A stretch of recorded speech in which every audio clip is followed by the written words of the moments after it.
ನಾನು I was a drummer. Drummer. Drummer ಹಾಂ of course ಅದು ಕಾಲೇಜ್ ಡೇಸಲ್ಲಿ ಹಾಂ 70s ಅಲ್ಲಿ ಓಕೆ ಮಿಡ್ 70s ಅಲ್ಲಿ ಅಂತ ಹೇಳ್ಬೋದು. ಹಾಂ sir. Early to mid 70s ಕಾಲೇಜಲ್ಲಿ ಹಾಂ ಒಂದು ಗ್ರೂಪ್ ಶುರು ಮಾಡಿದ್ದೆ ಕಾಲ್ಡ್ ಸಾನಿಕ್ಸ್. ಸೋನಿಕ್ಸ್. ಸಾನಿಕ್ಸ್ ಅಂತ ಓಕೆ. ಒಂದು 5 ಜನ ಇದ್ವಿ ನಾವು. ನಾನು ಡ್ರಮ್ಮರ್, ನಾನೇ ಶುರು ಮಾಡಿದ್ದು. 3 ಜನ ಗಿಟಾರಿಸ್ಟ್ ಇದ್ರು, ಲೀಡ್ ಗಿಟಾರ್ ಮತ್ತೆ ರಿದಮ್ ಗಿಟಾರ್ ಮತ್ತೆ ಇನ್ನೊಂದು ಬೇಸ್ ಗಿಟಾರು.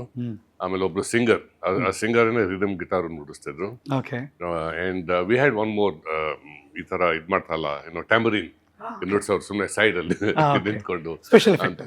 ಸ್ಪೆಷಲ್ ಅಂತವ್ರು ಇದ್ರು. ಓಕೆ. ಅಂಡ್ ನಾವು ಅವಾಗೆಲ್ಲ ಮೋಸ್ಟ್ಲಿ ಎಲ್ಲ ಇದು English pop songs, okay. Beatles ಆ ಥರದ್ದೆಲ್ಲ ಪರ್ಫಾರ್ಮ್ ಮಾಡ್ತಿದ್ವಿ. ಯಾಕಂದ್ರೆ ಆ ಥರ ಗ್ರೂಪ್ ಇಟ್ಕೊಂಡು ಇದಕ್ಕೆ ಅದು ಸೂಟ್ ಆಗುತ್ತೆ. So that was my passion ಅವಾಗ. ಆ್ಯಂಡ್ ನಾನು drumming it was all self taught. So ನಾನು ಹಾಗೇನೆ ಪ್ರಾಕ್ಟೀಸ್ ಮಾಡ್ಕೊಂಡು, ಬಟ್ ಅಫ್ಕೋರ್ಸ್ ಇವಾಗ ನಾವು 30 years, more than 30 years, 50 years later, I am not in touch with it. Of course, I have not forgotten, but ನಿಮಗೆ ಮರ್ತಿಲ್ಲ ಅಂದರೆ just because you have not forgotten it doesn't mean that ನೀವು ಇವಾಗ ಅವಾಗ ಹೆಂಗೆ ನುಡಿಸ್ತಿರೋ ಹಂಗೆ ನುಡಿಸ್ಬೋದು ಇವಾಗ. That is not true. You have to be in touch. Sir, but you know what, ಈಗ ಮನೋಮೂರ್ತಿ ಅವರು ಅಂದ ತಕ್ಷಣ ನಾವು ಮೆಲೋಡಿ ಅಂತೀವಿ, ನೋಡಿದ್ರೆ ನೀವು ಡ್ರಮ್ಮರು. ನಾನು drummer, but I was really fond of melodies ಅವಾಗಿಂದಾನು. ನಾನು ಫ್ರಮ್ ವೆರಿ ಯಂಗ್ ಏಜ್ ನಾನು ಹಾಡುಗಳೆಲ್ಲ ಕೇಳ್ತಾ ಇದ್ನಲ್ಲ. So I would concentrate on the melody, on melody. Actually melody ಅಂದರೆ ಇವಾಗ ಜನರು they'll think it's only melody. But it's not true. But melody is the one that dictates the rhythm.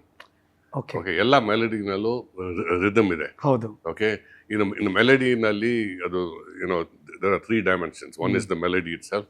ಆಮೇಲೆ the vertical dimension is dictating all your harmonies ಅಂತ ಹೇಳ್ತಾರೆ, chords ಅಂತ ಆ ಥರ, that's dictating that.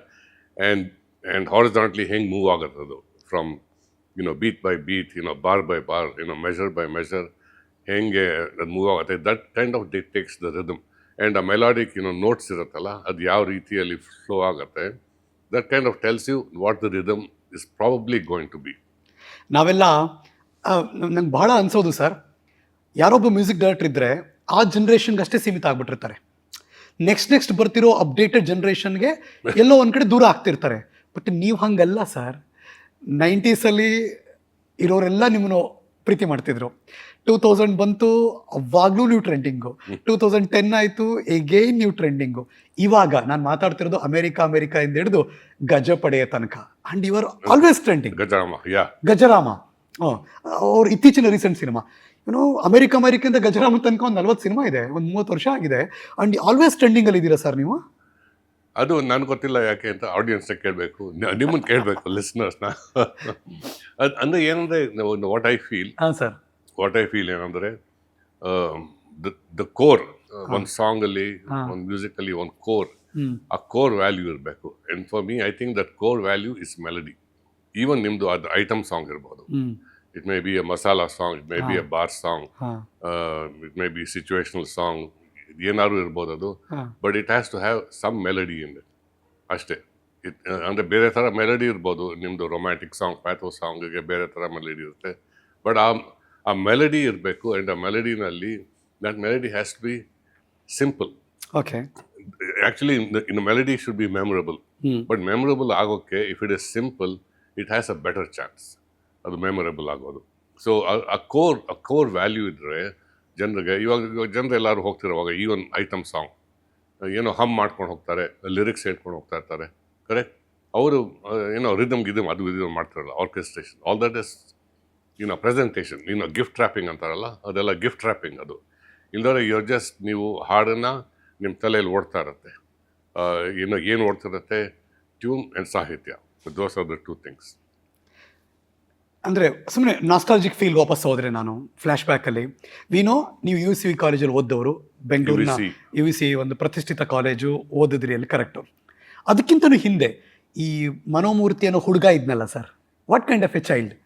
Okay, ನಾನು ಮಲ್ಲೇಶ್ವರಂ ಹುಡುಗ. Okay. ನಾನು ಮಲ್ಲೇಶ್ವರಮಲ್ಲಿ ಹುಟ್ಟಿದ್ದು, KC general hospital. Okay. and I grew up in Malleshwaram area. And roughly ನಾನು half the time ಆಮೇಲೆ I would also spend time in Baswangudi NR colony ಯಾಕಂದ್ರೆ ನನ್ನ grand parents my father parents ಅಲ್ಲಿದ್ರು and I was very close to them. And so ಅಲ್ಲಿ ಹೋಗಿ I would spend a lot of time there also. But ಮಲ್ಲೇಶ್ವರಮಲ್ಲೇ ಹುಟ್ಟಿದ್ದು ಬೆಳೆದಿದ್ದು. I went to ನಂದು elementary school was in Cluny Convent ಅಂತ ಮಲ್ಲೇಶ್ವರಮಲ್ಲಿ. It is near that railway line. Okay, ಹೌದು. You know, near in MES college, ಆ ಏರಿಯಲ್ಲಿ ಇದೆ Cluny Convent. And until fifth ಆದ್ಮೇಲೆ ನಮ್ಮನ್ನೆಲ್ಲ ಓಡಿಸ್ತಾರೆ ಹುಡುಗರನ್ನ. So then I went to St. Joseph's. St. Joseph's college ಹೈಸ್ಕೂಲ್ಗೆ ಹೋದೆ. ಅದಾದ್ಮೇಲೆ PUCಗೆ I went to National College. ಅದಾದ್ಮೇಲೆ PUC ಆದ್ಮೇಲೆ ನಾನು I went to UVC for engineering. ಅಲ್ಲೇನೆ ಗ್ರೂಪ್ ಶುರು ಮಾಡಿದ್ದು UVC. ಆರ್ ಯು ಸ್ಟುಡಿಯೋಸ್ ಅಂದ್ರೆ ದೋಸ್ ಡೇಸ್ ಅಂದ್ರೆ ಬರೀ ಓದೋದು ಅಷ್ಟೇ ಇತ್ತಾ ಅಥವಾ ಬೇರೆ ತರಲೆ ತಾಪತ್ರಯ ತಂಟೆ ಎಲ್ಲ ಇತ್ತ ಸರ್? ತುಂಬಾ ತಂಟೆ, ಲಾಟ್ ಆಫ್ ಮಿಸ್ಚೀವ್. ಬಿಕಾಸ್ ಅಲ್ಲಿ ಕ್ಲಾಸಲ್ಲಿ ಕೂತ್ಕೊಂಡು ಸುಮ್ಮನೆ class after class hour after ಅವ್ರು ಸುಮ್ಮನೆ ಕೂತ್ಕೊಂಡು ಏನೋ ತಂಟೆ ಮಾಡಿದರೆ ಎಲ್ಲ ಬೋರ್ ಹಿಡಿಯೋದು. So we would all be ಒಂದು ಗ್ರೂಪ್ ಇದ್ವಿ ನಾವು, and we would enjoy life. But of course ನಾವು ನಮ್ದು ಸ್ಟಡೀಸ್ ಎಲ್ಲ ಫೋಕಸ್ ಅಲ್ಲಿ. Front bench student, back bench student? Definitely back, definitely back bench. And Friday ಬಂತು ಅಂದ್ರೆ ಎಸ್ಪೆಷಲಿ ಕಾಲೇಜಲ್ಲಿರುವಾಗ ನಾ ಹೇಳ್ತಿರೋದು, ನಾಟ್ ಹೈಸ್ಕೂಲಲ್ಲಿ ಇದೆಲ್ಲ ಮಾಡೋಕ್ಕಾಗಲ್ಲ. ದಿಸ್ ಮೋರ್ ಕಂಟ್ರೋಲ್, ಗೇಟ್ ಎಲ್ಲ ಲಾಕ್ ಮಾಡಿಬಿಡ್ತಾರಲ್ಲ. ನಾವು ಫ್ರೈಡೇ ಬಂತು ಅಂದರೆ ನಾವು ಇನ್ನು FDFS, first day first show, ನಾವು ಒಂದು 5-6 ಜನ ಗ್ಯಾಂಗ್, ವಿ ವಿಲ್ ನಮ್ಮದು ರೋಲ್ ಕಾಲ್ ಆದ ತಕ್ಷಣ ಸೈಡಿಂದ ಎಕ್ಸಿಟ್ ಮಾಡಿ. ನಮ್ದು UVC was very close to Majestic. ಹೌದು, KR ಸರ್ಕಲ್ ಇಂದ Majestic hardly 10 minutes. Hardly 10 minutes. So ನಾವು out, completely we are out. So ನಾವಲ್ಲಿ ಹೋಗ್ತಿದ್ವಿ, ನಮ್ಮ ಇನ್ಸ್ಟ್ರಕ್ಟರ್ಸ್, ನಮ್ಮ ಲೆಕ್ಚರರ್ಸ್ ಎಲ್ಲ ನಮ್ಮನ್ನ ಮಿಸ್ ಮಾಡ್ಕೊಳ್ತಿದ್ರು. ಎಲ್ಲೋದ್ರು ಇವರು, ಬಟ್ ಎಲ್ಲರಿಗೂ ಗೊತ್ತೇ ಇಲ್ಲ ಯಾವುದೋ ಥಿಯೇಟ್ರಲ್ಲಿ ಹೋಗಿ ಬಿದ್ದಿರ್ತಿದ್ವಿ. Any movie, it doesn't matter. ಹೌದಾ? Any movie. ಅಂಡ್ ನಾಗರಹಾವು ನಾನು ಮತ್ತೆ ನನ್ನ ಫ್ರೆಂಡು ನಾವು ಹೋಗಿ ಆರ್ಸಲ್ಲಿ ನೋಡಿದ್ವಿ. ಇನ್ 1972 ಇನ್ ಯಾವ್ದದು, ಇನ್ ಸಾಗರ್ ಥಿಯೇಟರ್ನಲ್ಲಿ. ಈಗ ಸಾಗರ್ ಥಿಯೇಟರ್ ಇಲ್ವೇ ಇಲ್ಲ ಸರ್. ಈಗಿಲ್ವಾ ಅದು? ಸಾಗರ್ ಥಿಯೇಟರ್ ಏನಾಗಿದೆ, ಕೆಂಪೇಗೌಡ ಮೇನ್ ರೋಡ್ ಅಲ್ಲಿ ಇತ್ತು ಸರ್ ಅದು. ಕಾರ್ನರ್ ಅಲ್ಲಿ, ಆ ರೋಡ್ ಅಲ್ಲೇ ಕೆಳಗಡೆ ಮಿನರ್ವಾ ಅದೆಲ್ಲ. ಎಕ್ಸಾಕ್ಟ್ಲಿ. ಈಗ ಆ ಜಾಗದಲ್ಲಿ ಒಂದು ದೊಡ್ಡ ಬಟ್ಟೆ ಅಂಗಡಿ, ದೊಡ್ಡ ಮಾಲ್ ಇದೆ sir. No more Sagar. Good memories in Sagar, including Bangara Male. Correct, exactly. ಬಂಗಾರ ಮಳೆನೂ ಅಲ್ಲೇ ಬಂದಿದ್ದು. ಹೌದು. ಸೊ ಹೋಗ್ತಿದ್ವಿ. ಬಟ್ ಅವಾಗ ಏನಂದ್ರೆ ಒಂದೇನಂದ್ರೆ ಕೆಂಪೇಗೌಡ ರೋಡ್ ನಲ್ಲಿ ಇಟ್ ವಾಸ್ ಮೇನ್ಲಿ ಸೆಂಟ್ರಲ್ಲಿ it was focused on Hindi films. ಬರೀ ಹಿಂದಿ ಫಿಲ್ಮ್ ಬರೋದು, ಯಾಕಂದ್ರೆ ಥಿಯೇಟರ್ಸ್ ಅಷ್ಟೊಂದು ಇರಲಿಲ್ಲ. ಅಲಂಕಾರ ಇತ್ತು, ಆಮೇಲೆ ಕಲ್ಪನಾ ಇತ್ತು, ಅಭಿನಯ ಇತ್ತು. ಯಾವುದು ಅಭಿನಯ ಎಲ್ಲ ಆಮೇಲೆ ಬಂದಿದ್ದು, ಮುಂಚೆ ಅದೂ ಇರಲಿಲ್ಲ.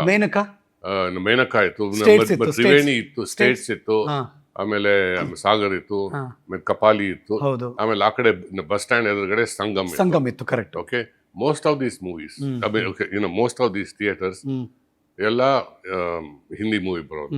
ಒಂದೊಂದ್ಸಲಿ ಕನ್ನಡ ಬರೋದು, ಲೈಕ್ ನಾಗರಹಾವು, ಆ ಥರ, ಅಥವಾ ಯಾವ್ದಾದ್ರು ರಾಜ್ಕುಮಾರ್ ಮೂವಿ, ಬಂಗಾರದ ಮನುಷ್ಯ ಆ ಥರ ಬರೋದು.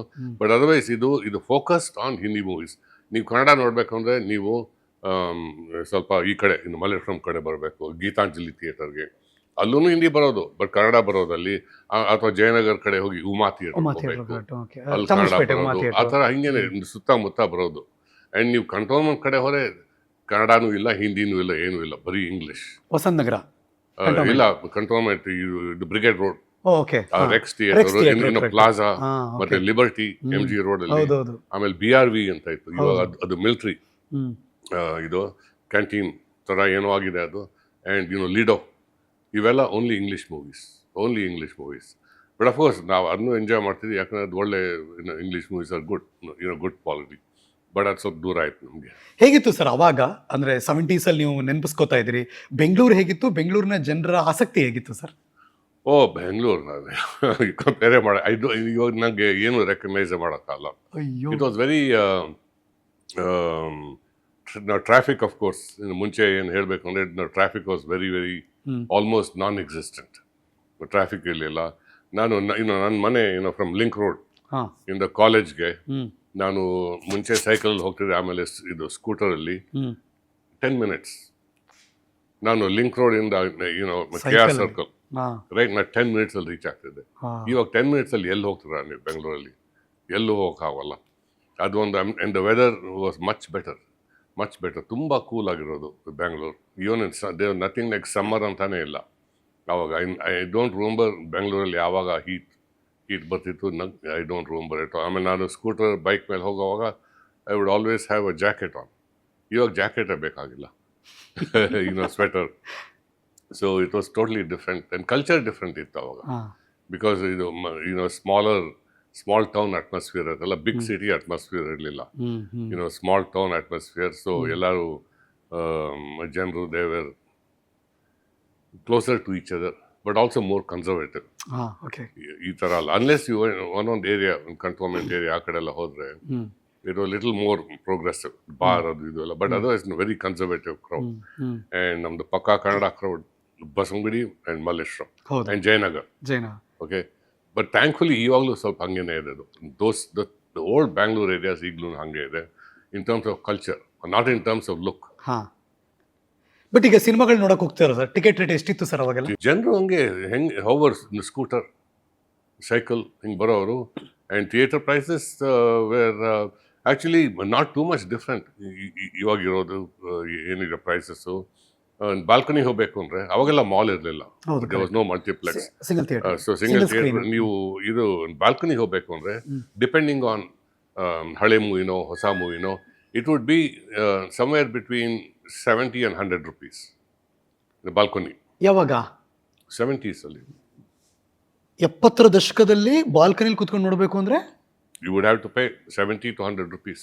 70 ರೂಪಾಯಿ? ಹೌದು. ಹೌದಾ ಸರ್? ಹೌದು. In those days you would have to pay. And some time in morning show ಹೋದ್ರೆ ಯಾರು ಇನ್ನು ಮೂವಿ ಅಷ್ಟು ಇನ್ನು ಹೊಸ ಮೂವಿ ಅಲ್ಲ ಅಂದ್ರೆ it's been running for 2-3 months, ಅವಾಗೆಲ್ಲ ಓಡ್ತಿತ್ತು ಫಿಲ್ಮ್ಸ್. ಸೊ ಬಾಲ್ಕನಿ ಕಾಸ್ಟ್ಲಿ, ಮೇಲೆ ಕುತ್ಕೊಂಡು ಅಲ್ಲಿ ಬಾಲ್ಕನಿ ಅವಾಗ ದೋಸ್ ವುಡ್ ಬಿ ಚೀಪರ್. ಅದು 40 rupees 30 rupees ಆ ಥರ ಇರೋದು. ಬಟ್ ನೀವು ಹೊಸ ಮೂವಿಗೆ ಹೋಗಬೇಕು, ಬಾಲ್ಕನಿಗೆ ಹೋಗಬೇಕು ಅಂದ್ರೆ you would have to pay 70 to 100 rupees. ಜನ ನೋಡಕ್ ಬರ್ತಿದ್ರಲ್ಲ ಸರ್? ತುಂಬಾ ಅವರು theatres would be full. Morning show ನಾವು ಹೋಗ್ತಿದ್ವಲ್ಲ, morning show even for running movies. Okay, in morning show 10:30 ಶೋಗೆ for movie that has been running for let's say 6 months, ಅವಾಗೆಲ್ಲ 6 ತಿಂಗಳೆಲ್ಲ ಓಡುತ್ತೆ, ಈವನ್ ಮೋರ್. ಆ್ಯಂಡ್ ಮಾರ್ನಿಂಗ್ ಶೋನಲ್ಲಿ the theatre will be 50% full. So ಇವಾಗ unheard of ಅದು. ಇವಾಗ 50 ಜನನೂ ಬರಲ್ಲ ಮಾರ್ನಿಂಗ್ ಶೋಗೆ, ಫರ್ಗೆಟ್ 50%. ಬಟ್ ಬೈತಿರ್ಲಿಲ್ವಾ ಲೆಕ್ಚರರ್ಸು ನಿಮ್ಮ ಮನೆಯವರೆಲ್ಲ ಸಿನಿಮಾ ನೋಡಕ್ಕೆ ಫಸ್ಟ್ ಡೇ ಫಸ್ಟ್ ಶೋ ಹೋಗ್ತೀರಾ? ಗೊತ್ತಿರುತ್ತೆ, ಮನೆಯವ್ರಿಗೆ ಗೊತ್ತಿಲ್ಲ. ಓದ್ಬೇಕು ಇಲ್ಲ ಹಾಳಾಗಿ ಹೋಗ್ತೀರಾ ಅಂತ ಮನೆಯವ್ರಿಗೆ ಗೊತ್ತಿಲ್ಲ. That is the beauty.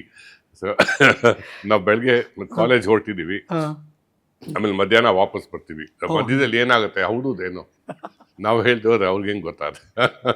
So but they don't know. ಹಾಗಾದ್ರೆ ಸೊ ಆ ಗ್ಯಾಪಲ್ಲಿ ನೀವೇನು ಫಿಲಮ್ ನೋಡ್ಬೇಕು ನೋಡ್ತೀರಾ, ಮನೆಗೆ ಬಂದ್ಬಿಡ್ತೀರಾ? ಮನೆಗೆ ಬಂದು ಆಕ್ಟ್ ಲೈಕ್ ಗುಡಿ 2 shoes ಕುತ್ಕೊಂಡು ಚೆನ್ನಾಗಿ ಓದೋದು. ಬಟ್ ಚೆನ್ನಾಗಿ ಓದ್ತಿದ್ರಿ, ಚೆನ್ನಾಗಿ ಮಾರ್ಕ್ಸ್ ಬಂತು. ಅದಾದ್ಮೇಲೆ ಅಮೆರಿಕಕ್ಕೆ ಹೋಗಿದ್ದು ಯಾವಾಗ ಸರ್? 1976. 1976. ಗ್ರಾಜುಯೇಷನ್ ಆಗಿ 1 year ಒಳಗೇನೆ ಐ ವೆಂಟ್ ಟು ಅಮೆರಿಕಾ.